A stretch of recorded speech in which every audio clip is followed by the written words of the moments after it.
At my brother's engagement dinner, my mom exposed me as the family failure, but she didn't know that his fiancée would recognize me as the successful CEO.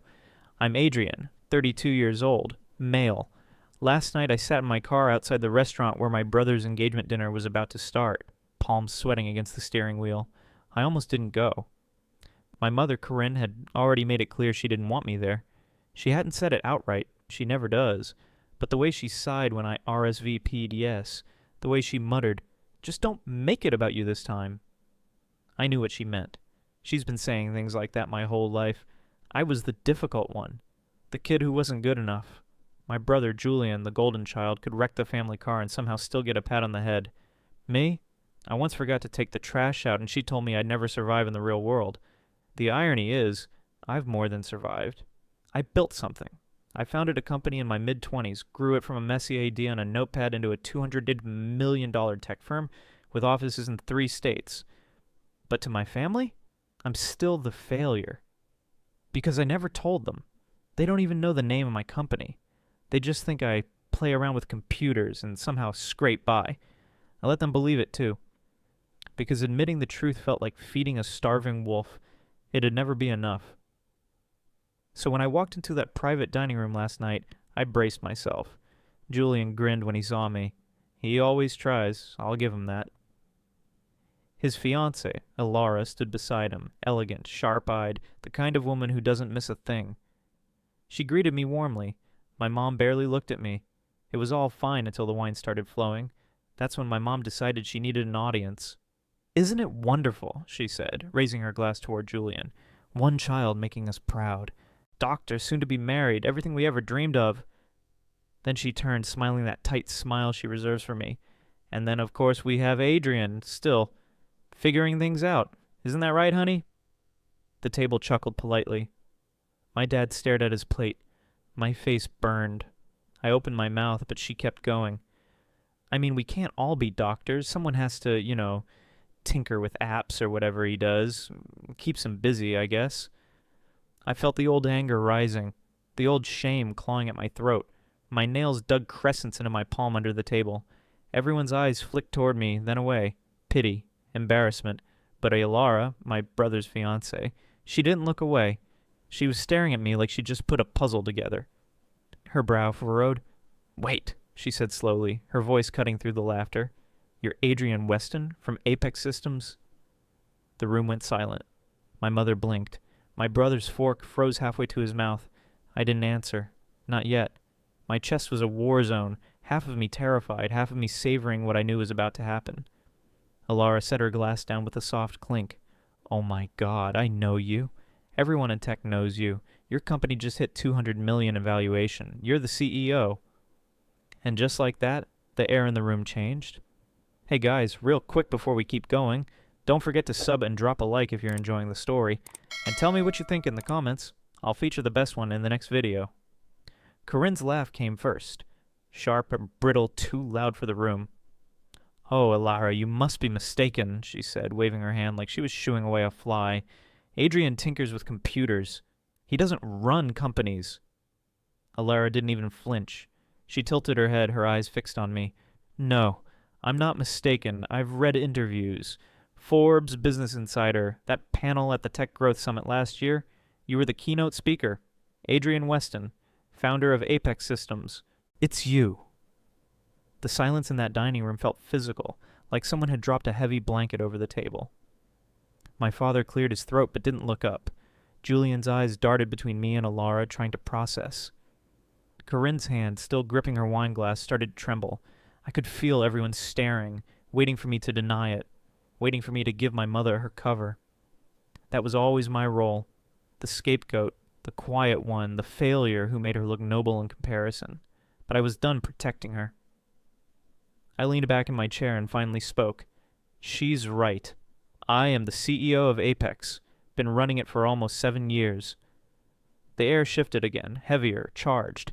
Alara's face lit up like she'd just solved a riddle that had been bugging her for weeks. Julian blinked, stunned, whispering, "Jesus, Adrian," under his breath.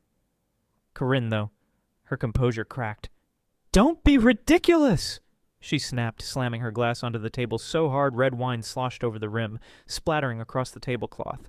If that were true, why wouldn't you tell your family? Why would you let us think— She stopped, choking on her own words. Because the truth hung there, unspoken. She liked letting everyone think I was pathetic. She needed it. I looked her straight in the eye. Because every time I accomplished something, you found a way to cut me down. Remember when I graduated top of my class and you said I should stop bragging? When I built my first program at 16 and you told me it was a waste of time? When I got my first investor and you said, "Don't get your hopes up. These things never work out. Why would I give you more ammunition to use against me?" Julian's fork clattered against his plate. Alara's hand went to her mouth. My father muttered, "Corinne." But she ignored him, her face flushing deep red. "You lied to us," she hissed. "You let us look like fools while you— Her voice wavered, eyes glistening, but it wasn't sorrow. It was rage. Rage at losing control. For the first time in years, I didn't shrink back. I didn't apologize. I just sat there, calm, steady, and let the silence do what it was always meant to. Expose her. And that silence, in a room full of people who had always taken her side, was louder than any argument I could have made. Corinne didn't take silence well. She never had. Her hands shook as she grabbed a napkin and started scrubbing at the wine stain on the tablecloth, though the blotch only smeared wider and darker. "This is absurd," she muttered, her voice rising with each word. "You're humiliating me. At your brother's engagement dinner of all places. How dare you?" Julian spoke softly, almost afraid to push her. "Mom, it's not humiliation. It's the truth. Adrian built something incredible. We should be proud." That was gasoline on the fire. Corinne's head snapped towards him, eyes blazing. "Proud? Of what? Of being lied to? Of being made fools in front of everyone? He let us believe he was some nobody. Meanwhile, he's out there." She gestured wildly, knocking over a bread basket. A roll hit the floor and bounced under a waiter's shoe. People at other tables were starting to glance over. Alara leaned in, her voice careful but firm. "Corinne, this isn't about you. This is about Adrian finally being honest about who he is." "And honestly? It's impressive. The whole industry knows him. I knew him before I ever knew Julian had a brother." The words landed like a slap. Corinne's jaw clenched so tight I thought her teeth might crack. She stood abruptly, her chair screeching across the hardwood, and pointed at me like I was something rotten. "You think this makes you a man, Adrian? Sitting there smug while you humiliate your mother? You're nothing without this family. Nothing." Her voice was sharp enough to slice the room in half. Conversations around us faltered, waiters froze mid-step. My father muttered her name again, low, pleading, "Corinne, sit down!" But she ignored him, her chest heaving. I stayed seated, calm in a way that felt almost alien. Years of swallowing her poison had left me with calluses. Tonight, those calluses had turned into armor. "You've spent your whole life telling me I was nothing," I said quietly, but my voice carried in the silence. "Turns out, I didn't need your approval to become someone. And that terrifies you." Her face twisted. She reached for her wine glass again, but her hand slipped, sending it crashing to the floor. Red spread across the tiles like blood. People gasped. A waiter rushed forward, but she waved him away furiously, nearly stumbling into him. "Don't you dare talk to me like that," she shrieked. "You think money makes you better? You'll always be the disappointment. Always." Julian stood now, his hand firm on her arm. "Mom, stop. You're making a scene." But Corinne yanked her arm free and jabbed a finger at me, her voice shaking with rage. "If you cared about this family, you'd share what you have. Instead, you hoard it like some greedy king while we've struggled. What kind of son does that?" And there it was. The truth behind all of it. Not shame, not pride, money, control, power. She didn't want me to be nothing. She wanted me to be hers. Corinne's words hung in the air like smoke after a firecracker. The room was silent except for the sound of a waiter sweeping up shards of broken glass. Julian's face had gone pale. He turned to her, voice low but steady. "Mom, this isn't about money. Adrian doesn't owe us anything. He worked for what he has." But Corinne wasn't hearing him. She was too far gone. "Don't you defend him!" she snapped, rounding on Julian. "He abandoned this family. He sat back and let us scrape and struggle while he lived like a king. And now you—" She stabbed her finger toward Alara. "You're falling for his lies, just like everyone else." Alara stood slow and deliberate. Her expression was calm, but her eyes burned. This isn't a lie, Corinne. I've seen the reports. I've seen the articles. Adrian doesn't need to prove himself to you. If anything, you owe him an apology. The words hit like a gunshot. The other guests, friends of Julian and Alara, co-workers, distant relatives, shifted uncomfortably in their seats. My father sank back, rubbing his temples as if a migraine was splitting his skull. Corinne, though? She exploded. She grabbed her napkin and flung it at the table.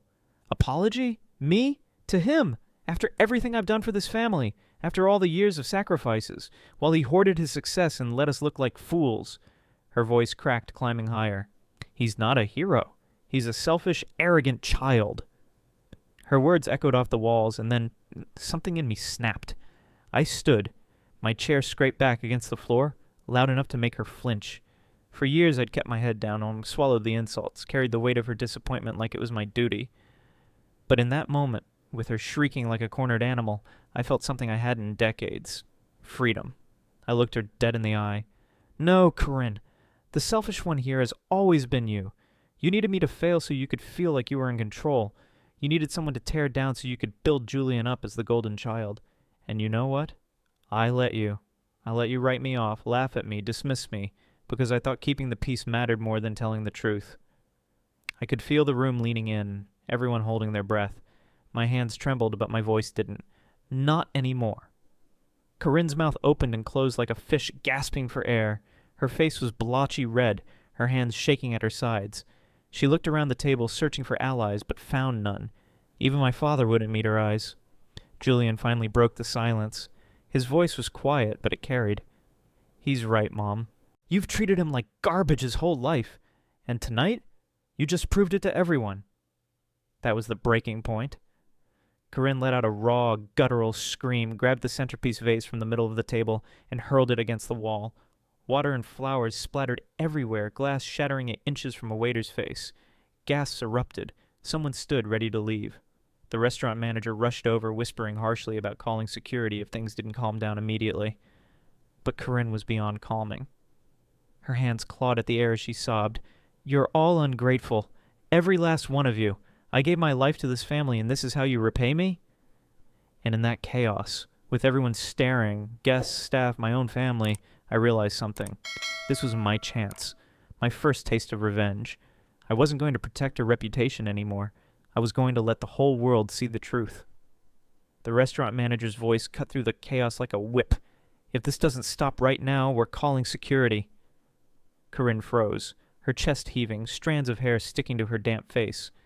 For the first time that night, she looked small. Not powerful, not commanding, just small. But then her eyes darted to me, wild and glassy. This is your fault, Adrian. You wanted to humiliate me. You wanted everyone to laugh at me. I stayed standing, calm, grounded. No, Corinne. You humiliated yourself. All I did was tell the truth. She lunged across the table suddenly, snatching at my sleeve like she wanted to drag me back down into her storm. Wine glasses toppled, silverware clattered. A few guests rose in alarm. Julian shoved his chair back and grabbed her arm firmly. Mom, stop! She twisted, sobbing, her voice breaking into a howl. He owes us! He owes this family everything he has. That line. God, it was like the final puzzle piece falling into place for everyone in the room. Gasps. A few heads shook in disgust. Alara stood at Julian's side, glaring at her future mother-in-law with something close to revulsion. I took a breath, and for once, didn't hold back. You want to talk about who owes who? You spent my whole life telling me I was worthless. When I got a scholarship, you told people it was pity money. When I worked day and night building my company, you called it obsessing over nonsense. And now that it's successful, suddenly it belongs to you. No, that's not how it works. The manager stepped in, hand raised toward Corinne. Ma'am, I'm going to have to ask you to leave. Her face contorted, torn between rage and shame. I'm not leaving. This is my son's dinner. Julian's voice was sharp now, firmer than I'd ever heard it. Then act like his mother instead of a tyrant, because right now you're destroying it. The silence after those words was brutal. Even Corinne flinched, as if the truth had struck her physically. And here's where my revenge began. Not by shouting, not by throwing anything back, but by standing tall while she drowned in her own tantrum. I raised my glass, the one untouched by her chaos, and looked directly at Alara.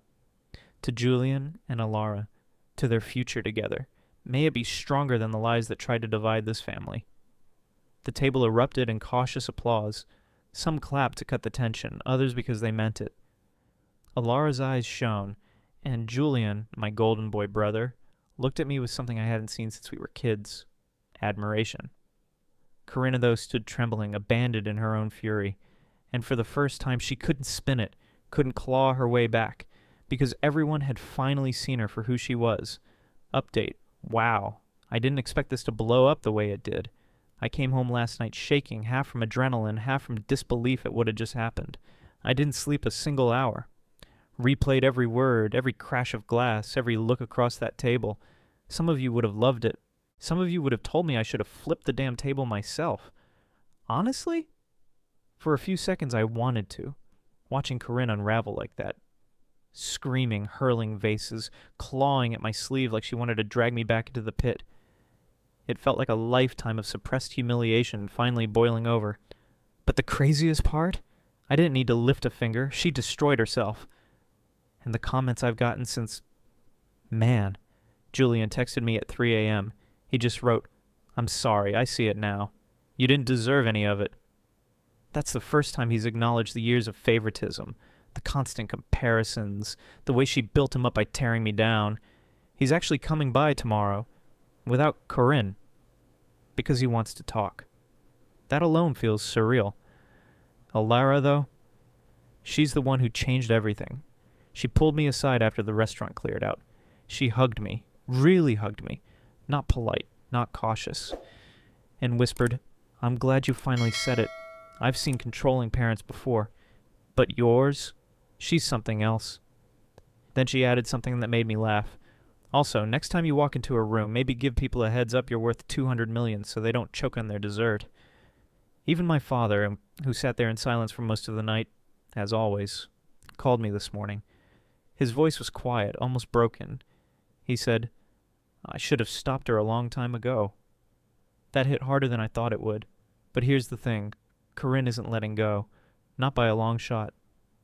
After the dinner, she stormed out before the manager could escort her. She's been blowing up my phone ever since. First it was texts. Paragraphs of venom alternating between "you've ruined this family" and "you owe me everything you have." Then it shifted to voicemails, crying, begging, telling me she only ever wanted what was best for me. I didn't answer. I can't. Not yet. Because for once, I have the upper hand. Everyone saw who she really is. And I know her. She won't stop until she finds a way to claw back control, but this time, I'm not giving it to her. If she comes at me, I'm ready. And honestly, part of me wants her to. Because the next move, that's mine. Corinne didn't stay quiet for long. 2 days after the engagement dinner, she showed up at my office. No warning, no call ahead. Just stormed through the glass doors of Apex Systems like she owned the place. My assistant tried to stop her, but Corinne shoved past, screeching my name so loudly that every head in the lobby popped up from behind a monitor. "Adrian!" Her heels clicked furiously across the polished floor. "You think you can humiliate me in front of my own family and then ignore my calls? You don't get to do that. Not to me." I stepped out of my office before security could intervene. My team looked frozen, caught between horror and fascination. Most of them had never seen me flustered before. And God, I wasn't about to start now. "Corinne," I said evenly, hands in my pockets. "This isn't the place." "Oh, isn't it?" She snapped, her eyes wild. "You've been lying to me, lying to all of us for years. Do you have any idea how the people are looking at me now? Like I'm some clueless fool who didn't even know her son was a CEO. Her voice cracked, half scream, half sob. "You've shamed me." Behind her, a few employees were filming on their phones. I didn't stop them. Let the whole damn world see. I kept my voice calm. "You shamed yourself, Corinne. I didn't hide who I was to hurt you. I hid it because every time I succeeded, you tried to tear me down. That ends here." She froze, trembling, eyes darting to the small crowd gathering. Then her lip curled. "You owe me, Adrian. Every dime you have. I raised you. I sacrificed for you. Don't think for 1 second you'd be where you are without me." My chest tightened. Not with shame this time, but with a sharp, almost exhilarating anger. I stepped closer, lowering my voice so only she could hear. "If you really believe that, Corinne, then maybe you should tell all these people exactly what you sacrificed. Tell them how you laughed when I won awards. Tell them how you told me I'd never be good enough. Tell them how you made me the family failure so Julian could shine." Her face went pale. The fire in her eyes flickered. Because she realized she wasn't just losing control of me. She was losing control of the story. Security finally stepped forward, gently but firmly escorting her out. She kicked and screamed the whole way, shouting my name, calling me ungrateful, calling me a traitor. Her voice echoed even after the door shut behind her, and then the lobby went silent. My employees just stared at me. Finally, one of the junior engineers muttered, "Holy crap, that was your mom?" I exhaled, steadying myself. "Yeah," I said, straightening my jacket. "That was my mom." Then I walked back into my office like it was just another Monday. But inside, I was buzzing, because now everyone had seen it, not just my family, not just Alara and Julian, but the people who respected me, who knew the truth of what I'd built. Corinne had wanted to control the narrative. Instead, she'd torched her own reputation. Later that night, Julian came over. He sat at my kitchen table, his hands wrapped around a beer he barely touched. "I've never seen her like that," he admitted. I think I finally understand what you've been dealing with all these years." I didn't gloat. I just nodded. "She'll keep escalating, you know that." Julian rubbed his face, exhausted. "Yeah, but this time, she's not taking me with her." And with that, for the first time in my life, I realized I wasn't standing against Corinne alone. Julian and Alara decided not to cancel their engagement party. They deserved a night that wasn't poisoned by Corinne's drama. I almost didn't go. Part of me wanted to stay out of the blast radius. But Julian asked me directly, "Please, Adrian, I want you there. You're part of this." So I went, and for the first hour it was perfect. Warm lights strung over the garden, champagne flutes clinking, laughter floating in the air. Alara looked radiant, Julian happier than I'd ever seen him. For once, I felt like I belonged. Then Corinne arrived. No invitation, no warning. Just marched in through the gate like she owned the place. She wore her sharpest dress, hair lacquered into place, makeup heavy enough to look like armor, and she carried that same smile, the one she wore when she was about to strike. Julian swore under his breath. Alara tensed beside him. I felt my chest tighten, but I didn't move. Not yet. Corinne clinked a spoon against a glass, demanding attention. "I have something to say," she announced, her voice quivering with false composure. "I won't let my family be torn apart by lies and manipulation. My son Adrian has been hiding his wealth, his success, from his own mother, and now he wants to turn my children against me." A hush fell. All eyes turned to me. This was her move, to rewrite the narrative, to make herself the victim, to force me back into the corner she'd built for me my whole life. But not tonight. I stepped forward, my voice steady. "You want the truth, Corinne? Fine. Here it is." I pulled my phone from my pocket and tapped the screen. A projector flicked to life against the garden wall. Alara had helped me set it up earlier, just in case. Up flashed a slideshow of articles, interviews, company milestones, headlines. Apex Systems valued at 200 nanners. Adrian Weston, the reluctant visionary. Photos of me at conferences, shaking hands with governors, standing beside partners who trusted me with multi-million-dollar contracts. Gasps rippled through the crowd. Alara's friends leaned in, murmuring. Julian's co-workers stared, slack-jawed. And then I clicked one last slide. A photo of a little boy. Me, at 12. Standing next to my science fair project. The caption I'd typed beneath it read, "When I won first place, my mother told me not to brag. I stopped sharing my victories after that." The silence was deafening. I turned back to Corinne, my voice low but unflinching. "You called me a failure for decades. You humiliated me, dismissed me, tore me down at every turn. And now that I've proven you wrong, you want to claim a piece of it. But you don't get to. Not anymore. You don't get to own my story. You don't get to own me." Corinne's face cracked. She shook her head violently, tears smearing her mascara. "That's not fair. I did everything for you." Julian stepped in front of me, his voice like steel. "No, Mom. You did everything for yourself. And you lost us because of it." Alara slipped her arm around his, adding quietly but firmly, "This family isn't yours to control anymore." Corinne's breath hitched, her shoulders collapsing inward. She looked around desperately, but the crowd's faces told her everything. Disbelief, disappointment, even pity. No one was on her side. She stumbled back a step, clutching her purse like a life raft. and then she turned and fled into the night, her heels clicking frantically against the pavement. The air was heavy, but it wasn't silence. It was release. Julian raised his glass. To honesty, he said, and to building something better than what came before us. Everyone raised theirs in return. For the first time in my life standing there in that garden, I felt something I never thought possible. I felt free. And Corinne, she'd finally learned the one truth she could never spin away, that her power over me was gone forever. If you liked the video, subscribe to the channel and like it. You can also watch more shocking stories in the playlist.